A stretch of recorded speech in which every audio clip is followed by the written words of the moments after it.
Welcome to today's Explainer. We're about to embark on a truly harrowing journey, pushing right up against the very limits of human endurance. We're going to look at a story out of the Pacific Ocean that completely tests the boundaries of psychology, physiology, and honestly, sheer willpower. So brace yourself, because the reality of what we're about to uncover is absolutely going to leave you speechless. 438. Just let that number sink in for a second, right? That represents the unimaginable number of days one man spent completely, utterly lost at sea.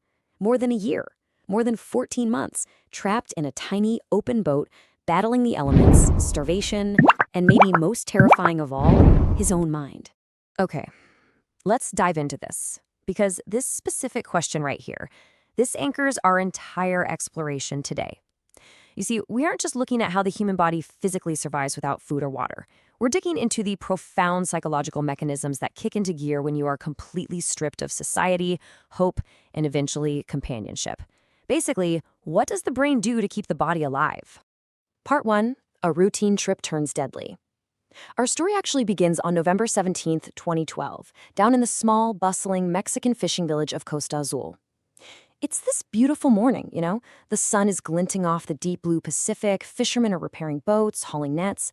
It's a picture-perfect coastal scene that completely masks the absolute nightmare that's about to unfold.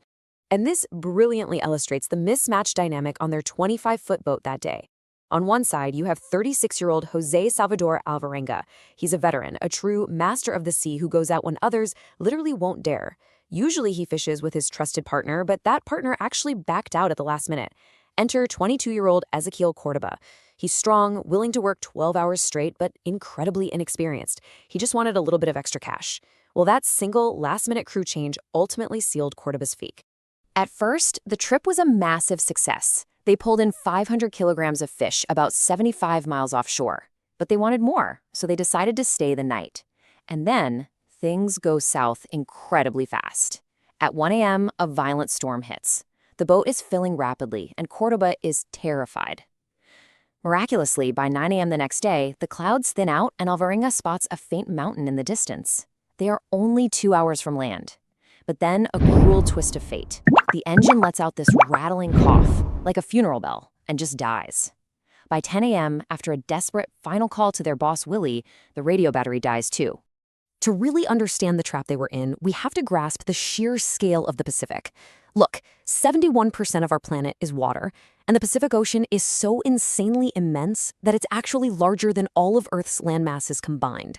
Without power, without a radio, and dragged way out by the storm, Alvarenga and Cordoba were basically smaller than the tip of a needle in an endless, raging abyss. Search parties went out for 2 days, sure, but they found absolutely nothing. Section 2. Brutal Tactics for Ocean Survival. For nearly 5 days, that storm battered them, which forces us to look at the gritty, honestly macabre reality of how you actually stay alive when nature is actively trying to kill you. The survival mechanics they ended up using were as brilliant as they were desperate. Alvarenga's deep-sea expertise was literally their only shield here. First, he realized those 500 kilos of dead fish were throwing the boat off balance, threatening to capsize them entirely. So they dumped all of it, a whole day's catch, along with their ice and extra gas. Second, lacking a real anchor, Alvarenga tied 50 plastic containers to a rope and chucked them overboard to act as a makeshift sea anchor, stabilizing the boat. And, to survive the scorching sun and biting cold nights, they flipped the fridge-fries icebox upside down, hid underneath it, and intertwined their legs just to share body heat. Now, finding sustenance without any fishing hooks pushed them way past the normal limits of human revulsion. We're talking extreme measures. Alvarenga would plunge his bare hands into the water just to grab passing fish. They drank turtle blood, and when the thirst became absolutely agonizing, a helpless Alvarenga actually began drinking his own urine, insisting a horrified Cordoba do the exact same thing just to survive. Finally, a miraculous rainstorm hit. They just stood there with their mouths open, bathed in the rain, and collected whatever they could. It bought them precious time. Fast forward, and months have passed. They are now in deep waters where only massive container ships travel. And then comes this crushing psychological blow. A cargo ship appears. Hope flashes. They tie a shirt to a stick, set it on fire, and wave it around frantically. Alvarenga even uses a small mirror to flash reflections of the sun. But the ocean is just too vast. The ship sails right past them, completely disappearing into the horizon, leaving them utterly and completely abandoned. Part 3, the tragic loss of Cordoba. While Alvarenga's lifelong exposure to the sea helped him endure this, for 22-year-old Cordoba, this isolation was a waking nightmare. As we move into this next chapter, we witness a truly heartbreaking physical and mental decline. Guessing it was Christmas based on the full moon, they decided to celebrate with a meal of seabirds Alvarenga had managed to catch. But almost as soon as they ate, Cordoba started vomiting foam. Alvarenga cuts open the bird's stomach and makes a chilling discovery. The bird had swallowed a venomous yellow snake, and its poison was now inside Cordoba. Now, Cordoba barely survived the poison itself, but the sheer terror completely broke him. He became so terrified of food that he just stopped eating altogether, his body rapidly turning into a skeleton from starvation. Cordoba's will simply collapsed. He started hallucinating, hearing his mother calling out to him from the shore. In this one moment of tragic clarity, he extracted a final promise from Alvarenga. He asked him if he survived to go back to Mexico, find his mother, and tell her that her son remembered her until his last breath, and that he loved her and was sorry he couldn't say goodbye. Shortly after that, looking up at the sky, Cordoba took his final breath and passed away. So the crucial point is, this loss absolutely shattered Alvarenga. Blaming himself for bringing the young man along in the first place and terrified of the absolute isolation, he outright refused to accept that Cordoba was gone. He propped the corpse up and spent 6 days having full-on conversations with it. He'd ask about breakfast, discuss plans, and actually answer himself in Cordoba's voice. It was a desperate psychological defense against complete isolation. When he finally woke up to the horrific reality of what he was doing, he honored a promise he made not to eat the body and gently buried his companion in the deep ocean. Section 4. Battling Madness in the Pacific. Now entirely alone, Alvarenga enters the darkest chapter of this entire story. This is where the physical battle for survival transforms completely into an internal, psychological war against absolute madness. Crushed by hunger, thirst, and this truly deafening loneliness, Alvarenga actually attempted to take his own life 4 separate times. But to fight that urge to surrender, he weaponized his imagination. He would close his eyes and vividly build phantom worlds. He imagined walking through his old village lanes. He envisioned elaborate feasts with his friends and family, training his brain so intensely that he could physically experience these phantom meals. He essentially fabricated a reality just to keep his will to live burning. Desperate for any kind of connection, he actually manages to tame a fearless wild seabird that landed on his boat. He named the bird Pancho. Pancho lived right there in the icebox shelter with him. Alvarenga fed him bits of fish and would talk to him for hours about his daughter and his old life. Pancho gave him a real reason to live, providing crucial companionship in a void of total nothingness. But eventually, a period of severe starvation hit. Alvarenga was reduced to chewing and swallowing his own fingernails. Now, what's really interesting about this slide is the horrifying moral threshold starvation forces upon a human. Alvarenga looked at his dear friend Pancho and realized if he didn't eat this bird, he was going to die just like Cordoba did. Instinct violently overtook humanity.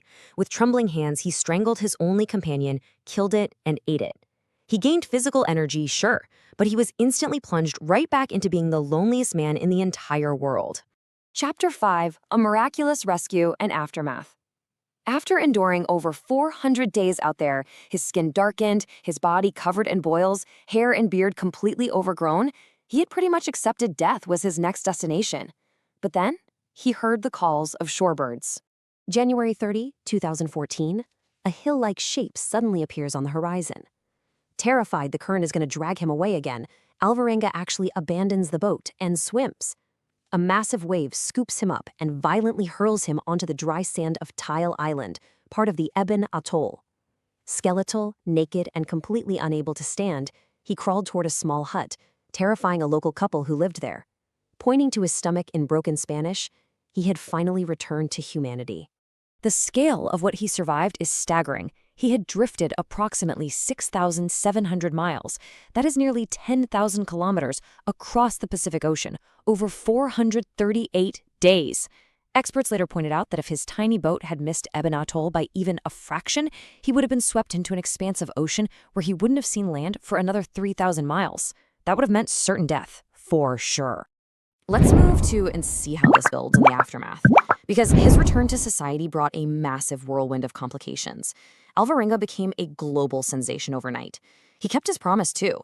He visited Cordoba's mother to tell her of her son's final days. His ordeal was chronicled in the best-selling book 438 Days. But fame brought some very dark complications.